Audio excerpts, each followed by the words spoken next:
We all agree that every child is capable of learning to read. The Institute for Multisensory Education has been helping teachers make that happen for 25 years by offering extensive training and virtual teaching resources. Learn how to apply IMSE's IDA-Accredited Orton-Gillingham approach based on the science of reading by signing up for their virtual trainings this spring and summer. Visit IMSE.com, that's IMSE.com, to register for their free virtual overviews and learn more about their extensive list of summer courses.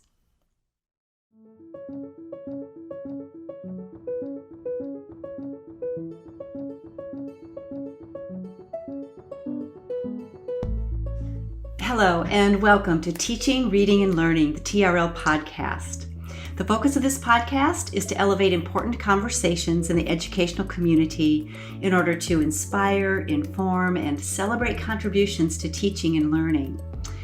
Our guest today is Parker Palmer, who embodies the focus of this podcast. I'd like to take a moment to share Parker's biography. Parker J. Palmer is a writer, speaker, activist, and founder and senior partner emeritus of the Center for Courage and Renewal. His wisdom has reached millions worldwide through his 10 books, including the best-selling Healing the Heart of Democracy, Let Your Life Speak, The Courage to Teach, and A Hidden Wholeness. His latest bestseller is On the Brink of Everything, Grace, Gravity, and Getting Old. Parker holds a PhD in sociology from the University of California at Berkeley and 13 honorary doctorates. The Leadership Project, a national survey of 10,000 educators, named him one of the 30 most influential senior leaders in higher education and one of the 10 key agenda setters of the past decade. In 2010, Palmer was given the William Rainey Harper Award, whose previous recipients include Margaret Mead, Elie Wiesel, and Paulo Freire. For 20 years, the Accrediting Commission for Graduate Medical Education has given annual Parker J. Palmer Courage to Teach and Courage to Lead awards to directors of exemplary medical residency programs. Living the Questions, Essays Inspired by the Work and Life of Parker J. Palmer, was published in 2005. A member of the Religious Society of Friends, Quakers, Dr. Palmer and his wife, Sharon L. Palmer, live in Madison, Wisconsin. I have had the pleasure of getting to know Parker over 15 years, and I am both personally and professionally enriched by his teaching and his life's work, and simply his way of being in the world. And if you know Parker and his work, you know that he has the deepest admiration for teachers. If you're unfamiliar with his work, I think this will be a terrific opportunity for you to get to know him. Either way, you're in for a treat. We are going to embark on a wide-ranging conversation about living your deep truth, authority in teaching, and the importance of curiosity and living on your growing edge. I am honored to be speaking today to Parker Palmer.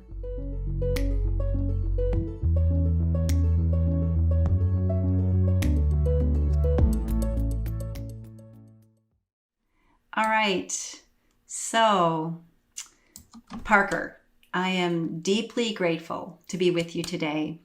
You and your work have just been profoundly impactful in my life and in the lives of so many others. So thank you for this gift of your time. Well, it's great to see you, Laura. Thank you for having me on. Absolutely. And I have so many things I just want to talk to you about today. So let's just see where the conversation takes us.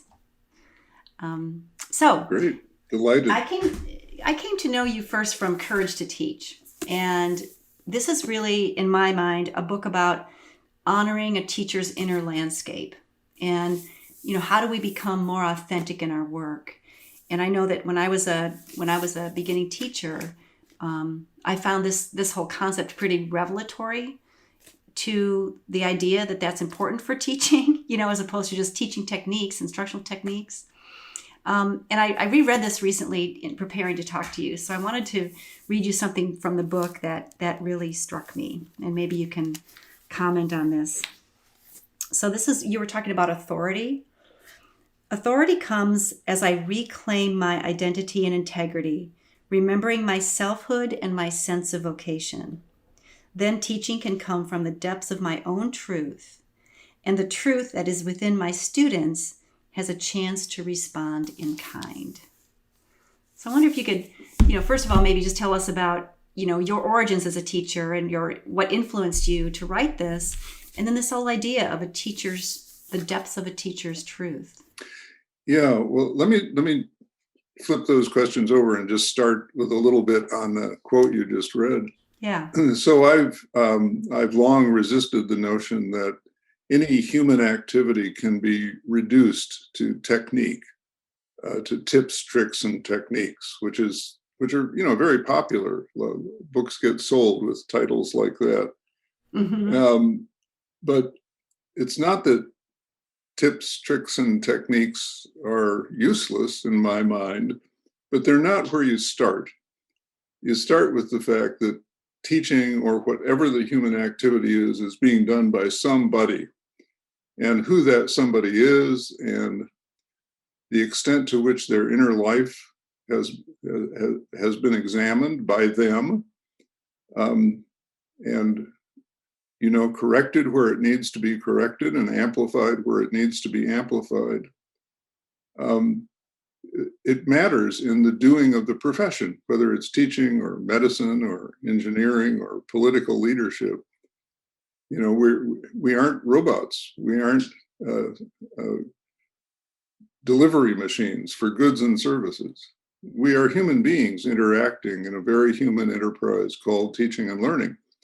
Socrates, way back, before I was going to school, said, "The unexamined life is not worth living." And that's a quote, that's emblazoned on more than a few doorways in education. But I think my work is in some ways an extension of that Socratic dictum that the unexamined life is not worth living. And I've sometimes used that at commencement ceremonies, for example, where I've added something like this: if you choose to live an unexamined life, please do not go into a job that involves other people. Because if you do, you're going to end up doing damage. So the book is basically an exploration of what it means to kind of keep clarifying your own identity and integrity, the depths of your own mind, heart, and soul, so that you can teach from a place that is most likely to connect with that same place in other people, in students. We can talk later perhaps about how the subject plays into that. As to how it all began for me, I'm not sure that I have a good answer to that, because like a lot of growth, it starts with a very tiny seed and a lot of compost, and there's mystery involved in what happens as we germinate and come to flower, and mystery and grace and good luck and mentoring and just all kinds of things. I mean, the one thing I can say that has always kind of interested me is that I'm the first person in my family to go to college. And so it's not that I came from a learned tradition of any sort. My grandparents were blue collar workers. My dad was a businessman in Chicago who came there during the Depression. And what I know about them is that they were open-minded, open-hearted, generous people who were always, curious about the world. We always had books in our home, and some of them, when I was a kid, were way over my head, but their titles intrigued me. And I did a lot of reading growing up because the material was there at home. And there were good conversations at home. And I think a lot of education is good conversation, but with intent, with trajectory, with purpose, and with some boundaries. And I also have come to believe over the years that I was born baffled. Some people have sent me bumper stickers with those words, "born baffled," because I think it's true. I think I emerged into this world. They slap me on the butt or whatever they do. It knocks the breath into me. And I think I looked around and said, wait, what? What's this all about? What's going on here? This is madness, or it's beautiful, or Yeah. how did it get so dull when it could be so interesting, or something along that range of responses to the outer world. Yeah. And I've always been curious. And I think when you've written 10 books like I have, people may get the impression that, okay, so he knew something about 10 things. He must have, because he's written 10 books about different subjects. And the truth is that writing has always been a form of uncovering my bafflement, of digging into my bafflement, only to discover, once I've got that layer removed, that there's another layer of bafflement beneath that.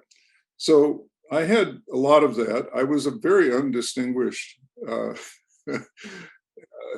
elementary school and high school student. True fact, I graduated from a high school of about 2,000 people in a class of about 500, right in the middle, a sort of, passable C average. But I think it was largely because I was interested in extracurricular activities more than I was in what they were teaching me. I had some caring mentors during that time, but there aren't any, sort of great academic teacher standouts. But I had the good fortune, and it really was dumb luck, to get into a good college, Carleton College in Minnesota. And there I hooked up with 3 mentors who just changed my life. As happened back in the day, they were all men, but they all had spouses who also became important parts of my life. And I spent time in their homes. I mean, I was extraordinarily lucky to have 3 of these. And, one was the college chaplain, one was an expert in Southeast Asian religions, and the other was a physicist who also had a degree in theology. They were all people in whom religion and science lived happily and in a very honest and honorable way. So I've never wrestled with, this what I think is a bogus war between religion and science. So, and what's wonderful for me is that I stayed connected with those 3 men as long as they lived, and one of them is still living. And I talk with him on the phone. He's 95 now. Talk How with wonderful. him every now and then. So, Yeah. I just had a lot of good fortune along the way. And I think driven by curiosity more than anything else, by bafflement, I became a learner before I became a teacher. And then, of course, teaching, rightly understood, becomes a way to extend the learning journey, right? That's the way it's always been for me. So it's been like this kind of perfect feedback system. Feedback system, yeah. It's what you said about, teaching becomes the learning makes me think about something else that you wrote in this book about paradox, the paradox of teaching, and something that you wrote here about, the knowledge I have gained from 30 years of teaching goes hand in hand with my sense of being a rank amateur at the start of each new class. Teaching always takes place at the crossroads of the personal and the public. And if I want to teach well, I must learn to stand where these opposites intersect. So it feels like curiosity as well as holding paradox are really important concepts to this idea of teaching. Yeah, very much so. And I think what's important about holding paradox, and just to clarify for anyone listening, that a paradox is one of those statements where it sounds like you've uttered 2 opposites, but in fact they are complementary truths. The great Nobel Prize winning scientist Niels Bohr, who made the Bohr model of the atom, B-O-H-R, once said something that I think really reveals it, the nature of paradox. He said, "The opposite of an ordinary fact is a lie, but the opposite of one great truth may be another great truth." And so paradox is a both and statement rather than an either or. And life is full of very important either or distinctions. And not all opposites that we'd like to stick together naturally. But some do. Good example. Are we as human beings made for community? Absolutely. No question about it. We are communal creatures. Are we also made for solitude? Absolutely. Yes. Because there are many things in life that you just can't negotiate if you can't take that inward trip into solitude. When I talk with people about it, I liken it to the paradox that the body holds every moment of our lives, which is breathing in and breathing out. We don't think of those as opposites. We don't. It's both and, because together they sustain life, and that's what paradoxes do. And to break any of those great paradoxes, like saying, I think I'll do community instead of solitude for the rest of my life, or vice versa, is to break the flow of life energy. It would kind of be like me saying right now, you know what, Laura, I think I'm basically a breathing out kind of guy, so that's what I'm going to do for the rest of the week. And so, good luck with that. If I did that, I'm on the floor pretty quickly here. So, paradoxes. Teaching is filled with paradoxes, and broader than paradox, it's filled with the need to learn how to hold tensions creatively. So that a teacher and a student can easily get into an impasse around the student not wanting his or her fundamental beliefs about this or that to be changed by the information that the teacher is providing or the argument the teacher is making. And if you try to deal with that through the imposition of power, by God, this is the way it is, and you better get it straight, you're just going to reinforce the false belief. If you try to deal with it by saying, well, whatever, one truth for you, another truth for me, doesn't matter, that obviously leads to bad places too. But if you can hold that tension creatively and keep honestly invite the student into a continued exploration of this force field that you create by holding questions in a particular way, that's when learning might occur, and you get buy-in from the students rather than resistance. Yeah. Yes. So it sounds like you're talking about being boldly curious, holding paradox, living in our own truth so that we can nurture our students' truth, and holding that tension. That those are all ways that teachers can be, could I say, more, maybe this is the courage to teach, right? Maybe this is the courageousness of teaching. I think it is. I think it is, because if you do all of that, others can look in on what you're doing and say, you're not doing your job. Your job is to get them to sit down, shut up, memorize, learn the information, and quote, learn. Mm-hmm. But, all the research shows that that's not learning at all, or that it gets learned long enough to pass the test. But then for the rest of that student's life, that information is gone, and there's no real interest in learning.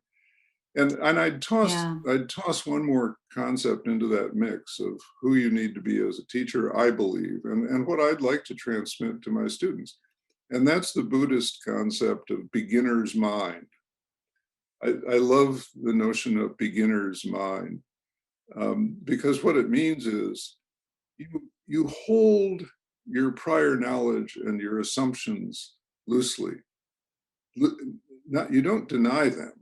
You don't deny that careful inquiry, disciplined, rigorous inquiry into a field, has come up with this or that conclusion, but it's always the conclusion of the moment. There is no field in the curriculum where the conclusions of 30 years ago are the same as they are today. You know, whether it's literature, or physics, or sociology, political science, whatever. The learning, inquiry is an ongoing process, and it's affected by all kinds of things, including who is included in the circle. There was a long time in our society, sadly, when people of color and women were excluded from the circle of inquiry, but as they came in and started to make a claim on the learning enterprise, new things were seen. The teaching of US history became, or should become, very different when looked at through these other lenses than it was when I was in grade school, 70 years ago. Beginner's mind is the ability to say, well, I think I know what this is all about, but maybe I don't. It's a way of talking about the humility that must be cultivated to really learn and to really teach. And that's always a risk. I mean, certainly in higher education, unfortunately, what sometimes gets cultivated is a kind of arrogance of knowledge. Like, hey, I'm the expert here, so sit down and shut up. That's what I get paid for. But again, in terms of teaching or anything else that a person wants to do with his or her knowledge, that's not a good way to go in. It shuts more doors than it opens. And I think learning is about opening doors. And just one more thing. There's a very important distinction between authority, which you mentioned earlier as part of my vocabulary, authority and power. So power is the imposition of control from the top down. I'm the guy with the PhD. I'm the guy who hands out the grades. So I'm going to get you to sit down, shut up, and memorize because you're all interested in getting a good grade, and that's the way you're going to get one from me, just by rote. Authority is power that's granted to you by people because they find you credible and compelling. So I have no interest in having power over people. I have an interest in holding this whole thing in a way that authorizes everybody, that authorizes every voice in the room. And that's tricky. That's like choreographing a big, complicated dance to fast-moving music. But it can be done as you learn your steps over time. And one of the reasons I chose that is because of the word authority, because I think that does sometimes become conflated with power. And really, when you say you want to authorize, that makes it really, that helps me to understand that, that through your reclaiming your identity and integrity, your sense of vocation, you are helping to authorize your students to seek and hold that same truth. Yeah, absolutely. And if we think about it just in terms of our everyday lives, if we're face to face with a person who's phoning it in or reading it from a script, we'd be fools to buy in, because the signals that person is getting are coming from another planet. The sales manager or the curriculum director or whoever wound this person up and set them in motion with these marching orders.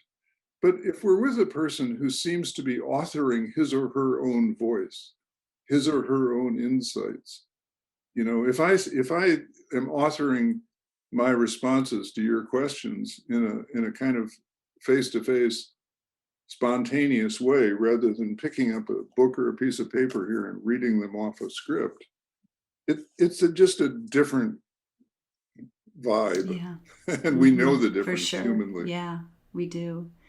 And I also wanted to just pick up on what you said about that beginner's mind, because that idea that, you may have 30 years of teaching, or you may have a PhD, you may be an expert, but coming in with that beginner's mind and think of yourself as a rank amateur at the start of each class, that humility, I think, is important to continue to open us up to our curiosity and to our, following those threads of bafflement, so that we're constantly enriching our own personal and professional selves. And this really rings so true to me now when I think about, the landscape in which we're operating around reading instruction, and looking at the growth, the exponential growth of what we know about the acquisition of reading, and how we can't be doing things the same way we've done them for 30 years. We have to continue to grow and learn and keep that beginner's mind and keep that humility and that openness, so that we can unfold new ideas into our practice. And I think that's one of the things that we're really striving to do right now. Yeah, And that's the way advances in every field have happened. Not just the humanities, not just pedagogy, but subatomic physics. It's always the person who says, "Wait a minute, there's another way to look at this." yeah, right. So how do you, what advice would you give, or what wisdom do you have to share around how teachers can continue to tap into this courage that we've talked about, day in and day out as they go about the work of teaching? Well, I think I would do teachers a disservice if I didn't first say that's a really complicated and challenging question in our time, because as most thoughtful people know, our educational institutions are themselves getting signals from another planet about what they should need to do. The decision making, the public policy decision making around education has very rarely involved having a teacher or two at the table when those decisions are made. And so they're often made by people who really don't know about education, or really aren't tuned into the needs of students and the people who teach them, Yeah. but instead are tuned in to what will gain them votes and make them look good with their base. And sadly, and this is a sad but dominant fact of American life, a lot of problems that teachers have nothing to do with creating, teachers get scapegoated for in relation to, let's say, bad educational outcomes, which are which are rooted in poverty and in food insufficiency among kids in a quarter of American families, and them showing up without breakfast in their stomachs, barely able to stay awake, let alone learn. And so education, public education, teachers have become the scapegoats for politicians, the public, and the press on way too many occasions. So the first thing I have to say about how you keep your spirit alive is that unless you're in a really good school where the leaders are doing what they ought to do for you, which is to run interference against all of that stuff, as if they were the offensive line clearing the field for you to do your thing, Right. as well as you can. Unless you're in a school like that, I think we have to cultivate, or teachers have to cultivate, teacher leadership among themselves. And that means coming together in effective modes of organization that allow teachers to press up against the deforming pressures that come from administration and from outside the school that might sort of strangle their best practices in teaching. And there are stories, as you know, of teachers who have done that, where some they suddenly find themselves in a situation where the results on standardized tests, high stakes testing, get used to determine who gets merit pay and who gets docked. Teachers have come together and said, no, that's not going to work with us, because whatever happens here, we're going to pool everything and then distribute it evenly among ourselves. So you can stop playing that little game. We are the resistance, Yeah, right. This is what democracy looks like.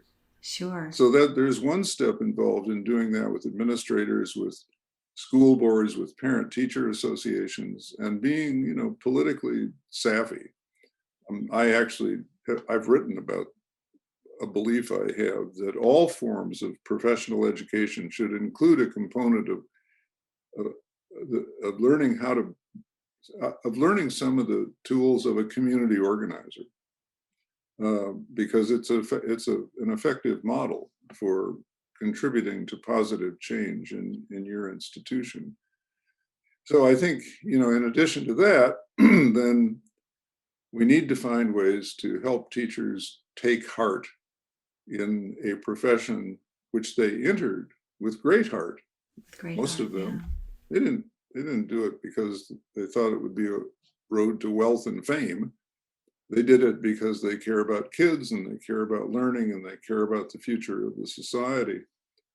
And then that gets stomped on as time goes by with these institutional conditions. And so the question becomes, how do we help teachers take heart again so they can give heart to their students, which I think is what good teaching is ultimately all about. And that too is a big subject, but I can reduce it to a quick soundbite, I guess.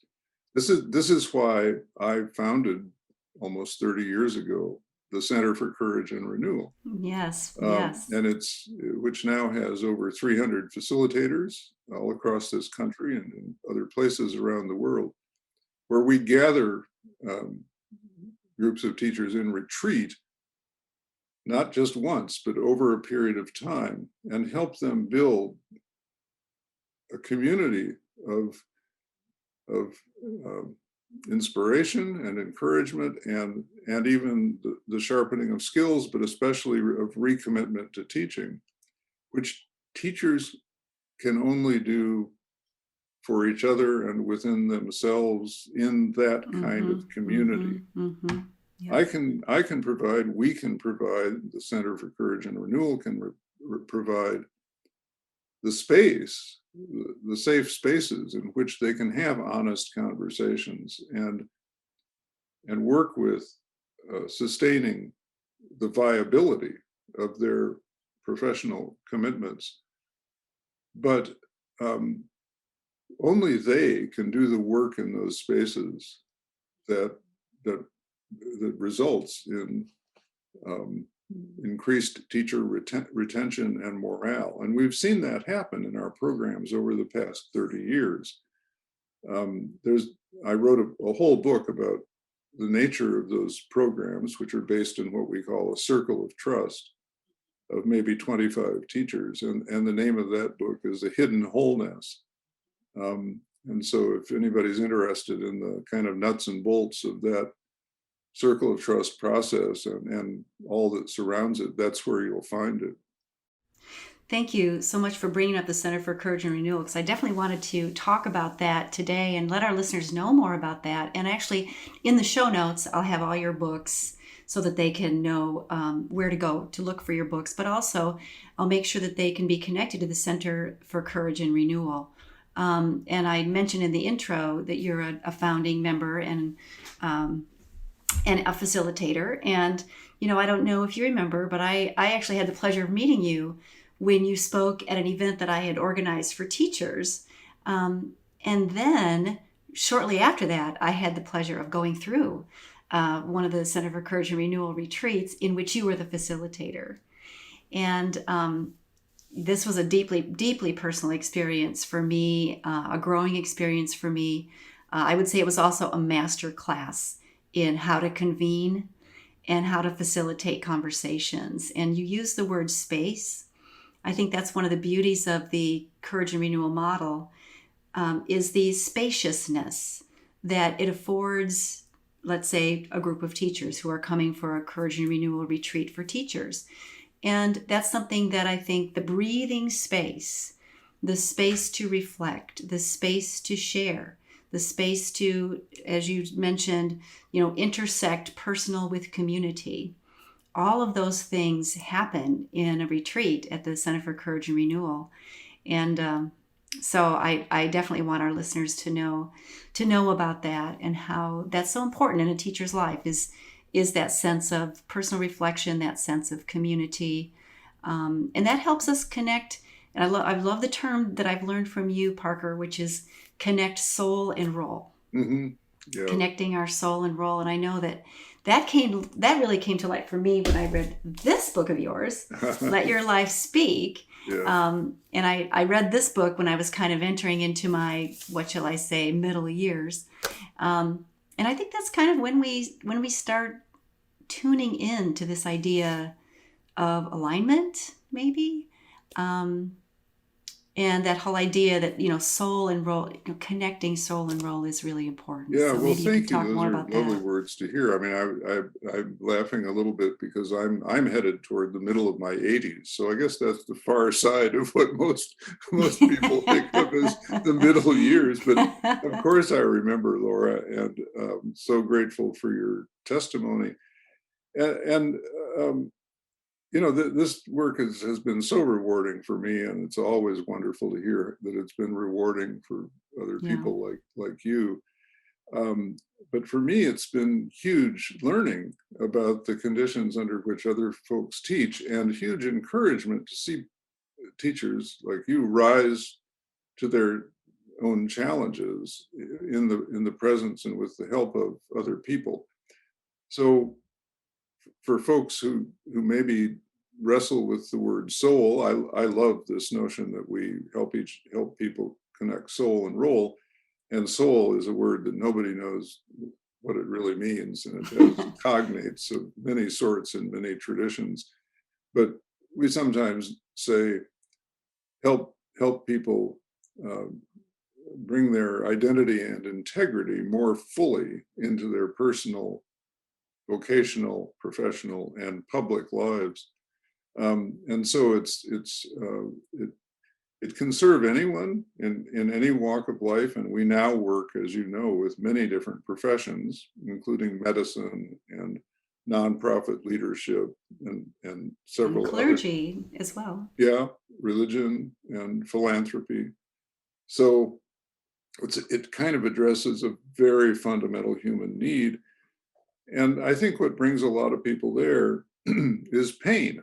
When you get into the leading edge of your middle years, and you've kind of run out of that youthful energy, and you're wondering why you're not feeling right about your life, you realize that there is this chasm between what you really want and need and hope for inwardly and what you're doing outwardly.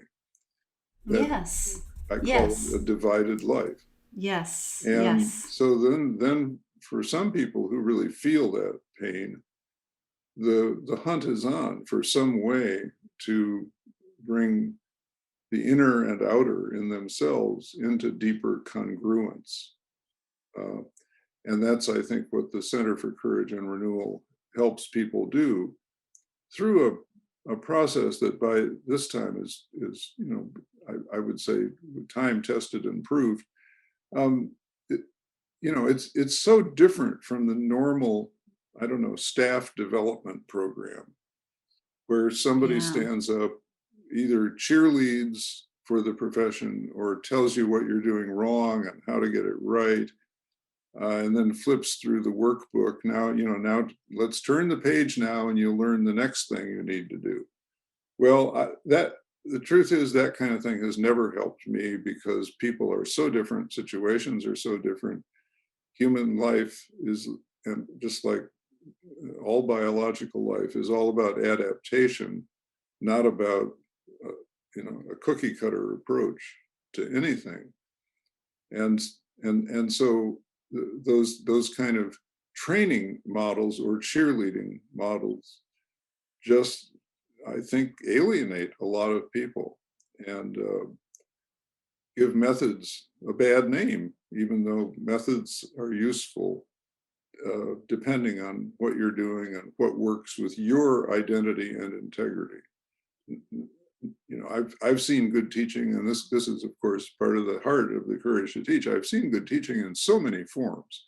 I mean, there are people who are brilliant lecturers who can use that mode. They're dramaturgists is what they are, They put on a kind of one woman or one man theater in class, and they draw you into that space of learning. And then there are other people who do it all Socratic style, dialogical style. And then there's, the flipped class where you don't use the class to instruct, you get the reading done outside and you use the class to experiment and actually work with the subject matter in question. So it's really hard, I think, to make the case that there is somehow a template that fits all good teaching. There just isn't. That defies experience, but there's this other way of growing people from the inside out. Right. Yeah. And I think one thing, yes, thank you for that. And I think one thing that you said too that I want to capitalize on is community, and how, we have found in our work at the Reading League that the community of educators who all are striving to know more and do better, like know more about how do children develop as readers? What is the process of learning to read? How can I best instruct to that process? And how can I, put aside some of these very old ideas that have been, existing for 30, 40 years? How can I put that aside and make space for this newness? How can I look at my role as a teacher with a beginner's mind? And how can I bring this new learning to fruition, to the betterment of my children? And that's a heavy lift. And having community around that, I think, is something that we've been trying very hard to do, and we find it's just incredibly important. Yeah, and as you know, Laura, and there's more about this in that book, A Hidden Wholeness. What we do with community, we try to hold the paradox of community and solitude in our circle of trust work. Yes. And so the community that you're with in a Courage to Teach program is not a community that listens to you and then tells you what to do. In fact, that's prohibited. Instead, it's a community that learns to listen deeply and then to hear you into deeper speech by asking you honest, open questions.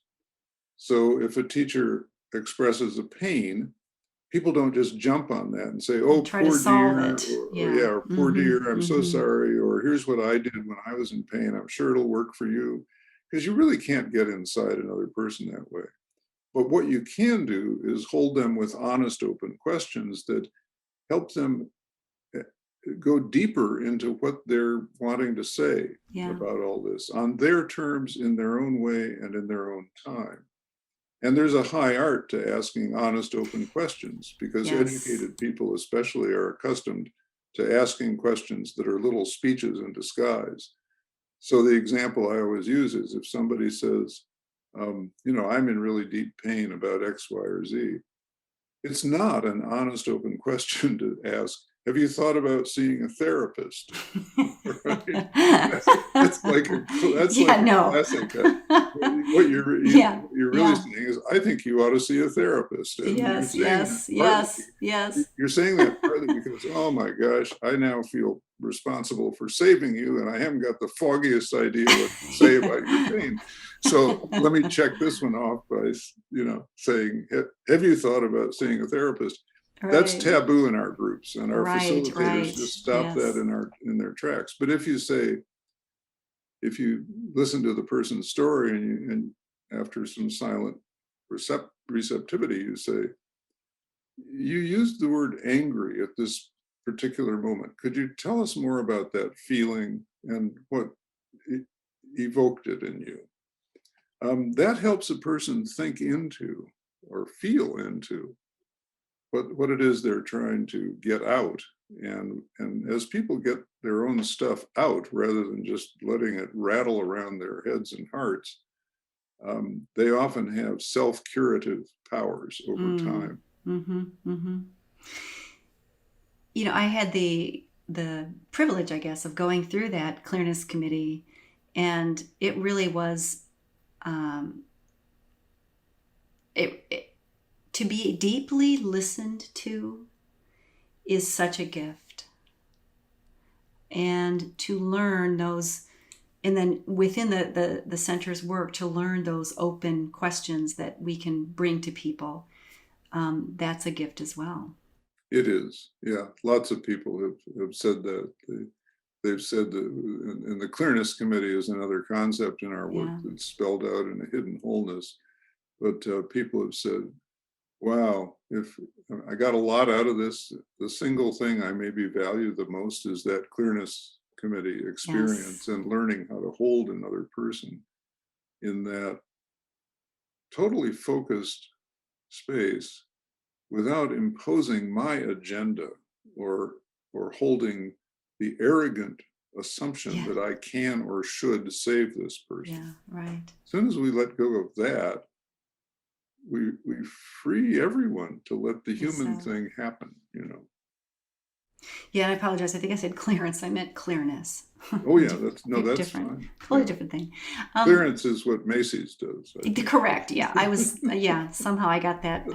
That's so easy to mix those two things up, right? It is. I do it all the time. I wanted to talk to you about some of your current work because I'm an avid listener to your podcast, The Growing Edge, with Carrie Newcomer. So, what enticed you to do a podcast, and are you enjoying that? Well, I'm delighted you're doing one, and I really Thanks. Thanks. enjoy being your guest. I'm honored. Thanks. Um, yeah, so about 10 years ago, I met this remarkable singer-songwriter named Carrie Newcomer.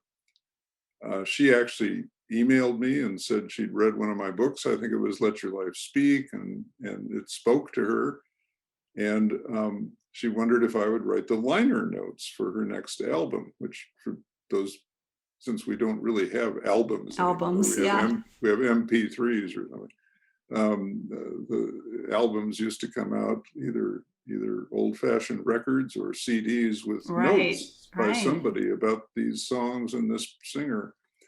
And so I was delighted. I wrote her. I loved her music before she ever contacted me. I wrote the liner notes, and we started a conversation, which is really across disciplinary lines as well as lines of age. I'm significantly older than Carrie. And um, for me, as a word person, um, connecting creatively with a professional and very gifted musician has been a wonderful kind of stretching and opening experience on the creative side of my life. Like any partnership is across lines of creative difference. And so Carrie, I write some poetry, but Carrie is a poet at heart.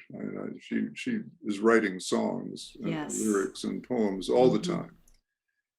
And so we got to talking one day and decided to go with a quote from a Black theologian named Howard Thurman, who was actually a very important mentor and guide to Martin Luther King Jr.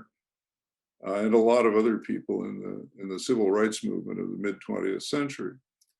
King always carried two books with him. One was the Bible, and the other was a book um, called Jesus and the Disinherited by Howard Howard Thurman, which Thurman. was obviously a book about 12 generations of slavery in this country and a liberation theology that responded to that, which King was embodying in his own life.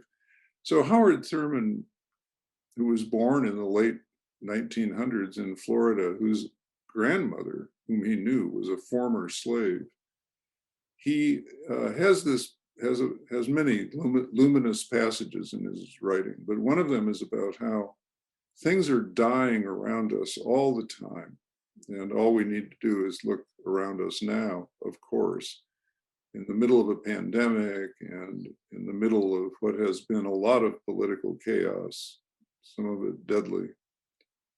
to see that, yeah, things are dying around us all the time. But Thurman says the hope is always found in the growing edge. He says a birth, that's nature's answer to all this death. But not just the birth of a child, the birth of an idea, the birth of a hope, the birth of a vision, the birth into a new life of a person who's been defeated by despair and is now ready to, contribute to the human possibility. And so he says, look always to the growing edge. So we thought, okay, there's our theme. We're going to establish a site called The Growing Edge that has a program with several dimensions. Before COVID-19, we were doing face-to-face retreats, and we will get back to that as soon as we can. We do this, we do a newsletter every month, and every month we do a podcast on a topic of the times, really. And it's a podcast that almost always has a kind of inner life dimension to it, but it sometimes has a lot of gravitas in it, but it usually has a lot of humor in it, and sometimes a real lightness. I think our last podcast was with a wonderful guy named Ross Gay, who a Black poet and essayist of great skill and real genius, who wrote the Book of Delights, which is about how important it is to mark those moments of delight in one's average day, lest they slip on by. So it's a wide range of topics, but we do have our website.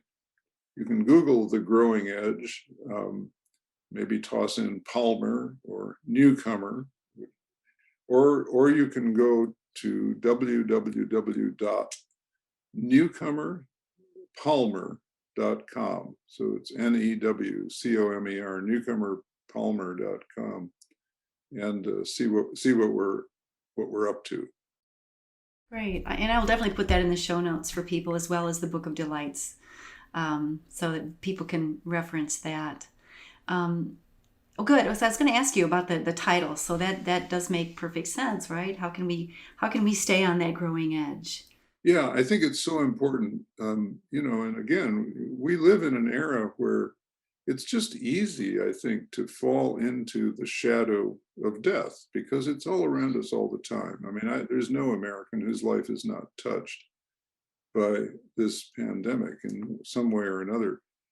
And obviously, in such times, there's a tendency towards despair, but Thurman's right, there's always a growing edge, and we can reach for it. And I have to say, there are some people who could say that, and I'd say, right, thank you for the encouragement, but I'm not sure they know what they're talking about. Yeah.